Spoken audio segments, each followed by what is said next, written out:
इस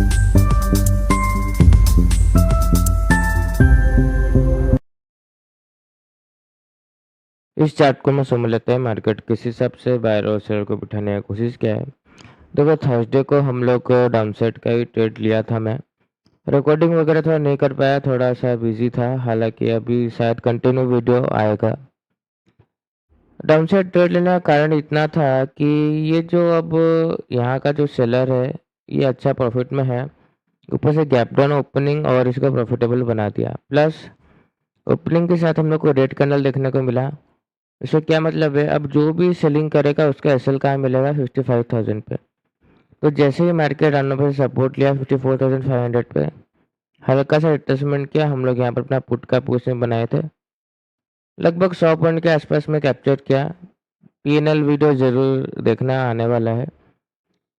तो यहाँ पर अब देखो, जैसे कि मैं बोला, जो भी सेल कर रहा है उसका एसएल कहाँ है, 55,000 पे। यहाँ पर जो सेल नहीं कर पाया वो क्या करेगा, 54,500 के ब्रेकडाउन पे सेल करेगा। तो मार्केट उन सबको निकाला। उन सबको निकालने के बाद इवन 55,000 का जो स्ट्रॉन्ग सेलर है ना उसको भी निकाला है। तो ये टिपिकल सेलिंग चार्ट हो सकता है कि बड़ा गैप डाउन हुआ, सेलिंग हुआ, उसके बाद जाके दोबारा एक अच्छा रिट्रेसमेंट हुआ, उसके बाद हम लोग को दोबारा ऐसा मोमेंटम कुछ देखने को मिलना चाहिए। तो ओपनिंग हम लोग को फ्लैट, हल्का फुल्का गैप डाउन चलेगा, गैप अप नहीं होना चाहिए। मार्केट अगर गैप अप दे दिया तो क्या होगा ना, ये जो थोड़ा सा कंफ्यूजन भरा हम लोग के लिए भी हो जाएगा, मार्केट के लिए भी हो जाएगा कि ये करना क्या चाहता है। क्योंकि इतना बड़ा गैप अप गैप डाउन के बाद ये कंप्लीट रिकवरी भी कर लेता है, उसके बाद कंप्लीट गिर भी जाता है। तो थोड़ा कंफ्यूजन रहेगा, पर तुम्हारा all over momentum down side का ही होना चाहिए, तुम्हारा व्यू डाउन साइड का ही होना चाहिए। एक चीज़ ध्यान रख लेना, फ्लैट में और गैप डाउन में हम लोग सेलिंग आराम से कर सकते हैं, या फ्लैट में ब्रेकआउट के बाद भी सेलिंग कर सकते हैं।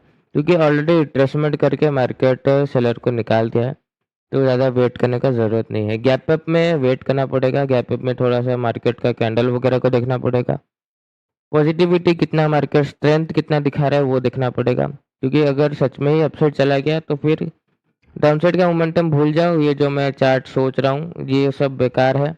मार्केट 500 का ब्रेकआउट भी कर सकता है, तो कंप्लीट अपसाइड भी जा सकता है।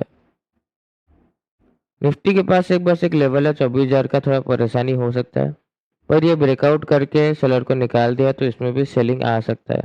बस इसका मोमेंटम डाउनसाइड से 800 से है, बहुत ही अच्छा है। तो गैप अप नहीं होना चाहिए, गैप अप होने से 200 का लेवल आ जाएगा। तो हम लोग को वैसे भी एवरेज क्लोजिंग 24,000 पे हुआ है, तो अच्छा बात है।